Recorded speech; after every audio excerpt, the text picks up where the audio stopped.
Kaya kayong lahat na nakikinig dito, no? Tapusin ko na. Overtime na ako eh. Hold your position in Live Good. Huwag kang bibitaw dahil lang sa simpleng negative thinking kasi di mo inunawa. Ang bumibitaw sa Live Good, hindi dahil walang pera. Ito yung katotohanan. Lack of knowledge. Ano sabi sa Hosea 4:6? My people will perish because lack of knowledge. Unawain mo, alamin mo kung ano yung pinasok mo. Hindi yung maninisi ka, maghahanap ka ng tuturo, isisisihin, magne-negative ka. May mga ganun eh.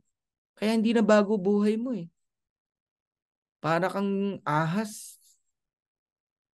Oh, si Adan, si Eva, di ba? Bakit mo nalaman na nakaubad kayo? Kinain po namin yung prutas eh. Kinain, di ba? Sabi ko sa inyo, huwag nyo kainin yan. Eh, yung ahas po kasi. Inano ko eh, tinemp ako eh. Masarap daw eh.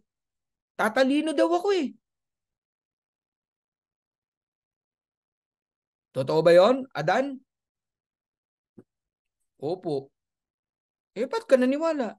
Eh, yung binigay niyo po kasing babae sa akin eh. Pinatikim din ako eh. Mahilig ka magturo ng masisisi. Pero di mo alam habang nagtuturo ka, yung apat na daliri sa'yo nakaturo. Ikaw talaga may kasalanan. Hindi mo inintindi, inaral yung negosyo mo. Mahirap bang intindihin na ikip mo yung subscription mo kasi kikita ka rito sa what sa gusto mo. Nagigets mo ako? Ngayon, kung magsisipag ka, hindi ka lang kikita, yayaman ka rito. 2 years lang ang inihiling ko sa inyo. Alagaan nyo ang subscription nyo. After 2 years, sige, face to face tayo. Sisihin mo ako pag di totoo sinasabi ko na mababago buhay mo. Pero hindi kita sisisihin after 2 years. Iko-congratulate kita. Dahil pinanghawakan mo yung sinabi ko. What is $9.95? Mas mahal pa dyan ng 3 Yossi. Bawasan mo yung Yossi mo araw-araw ng 3. Huwag ka na munang tumaya sa loto for the next 2 years. Tagal mo na tumaya dyan. Hindi ka pa tumama. Baka mauna pang tamaan ka ng kidlat bago ka tumama dyan. $9.95, hindi mo ikakahirap yan. Kaya ka lang naiinip. Alam mo kasing kikita ka sana. Kaya ka inip na inip. Gusto mo na. Eh, para wag ka mainip, bayaran mo na 1 taon. Bumalik ka after 1 year. May income ka na. Tapos bayaran mo ulit yung 1 taon. Umalis ka uli. Pagbalik mo, may kita ka na naman. Bayaran mo ulit yung 1 taon. Ganun ang gawin mo. Kayong mga mainipin, ganun ang gawin mo. Pero yung buwan-buwan na lang, bubulabugin mo yung sponsor mo. Ba't wala pa akong spillover? Ba't wala pa akong income? Huwag naman ganun. Yung tanong mo, next month, yun na naman ang itatanong mo. Next month, yun naman tatanong mo. Sinagot ka na eh. Ibig sabihin, hindi mo inuunawa yung negosyo.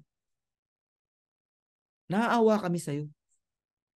Kung pwede lang na maging ano kami sa'yo, ano, yung walang respect, sabihin namin sa'yo, balik ko na lang yung pera mo, na matahimik ka na. Kasi alam nyo, hindi maganda yung ganun eh. Negosyo mo to, unawain mo. Sino ba kikita? Di ba ikaw? Sino ba gagastos ng kita mo? Di ba ikaw? E di unawain mo yung negosyo mo.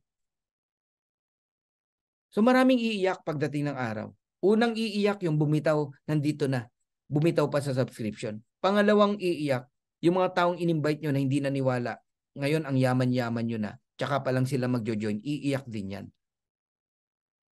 Ito yung pangatlo. Hindi lang iiyak. High blood. Sa sobrang taas ng pride, gustong-gusto na mag-live good, hindi makapag-live good. Bakit? Eh, minura si Live Good.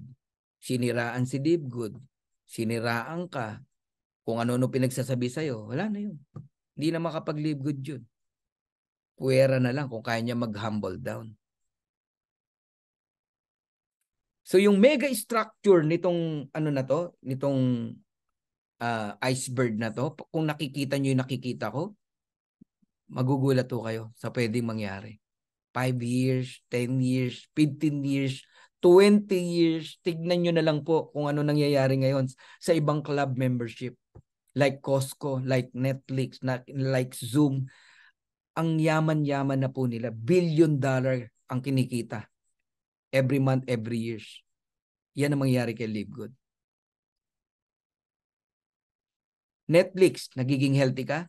Hindi. Nagkakasakit ka. Pero yumayaman si Netflix. Nagigets niyo ako? Grocery, Costco, SNR, Landers, yumayaman ka? Hindi. Pero sila yumayaman. In fact, nagkakasakit ka pa nga eh. Bakit? Ang dami mong binibili. Chichirya, alak, yosi. Kakabili mo eh. Nagigets mo ako? Oh, sa Live Good, ano binibili mo? Organic products. Healthy products. Nagiget nyo? Ang ganda eh. Ang ganda ng purpose eh. So guys, 2 years lang. 2 years lang hiniling ko sa inyo. Pangalagaan nyo yung subscription nyo. Magugulat kayo. Mababago ang buhay ng bawat isa sa inyo.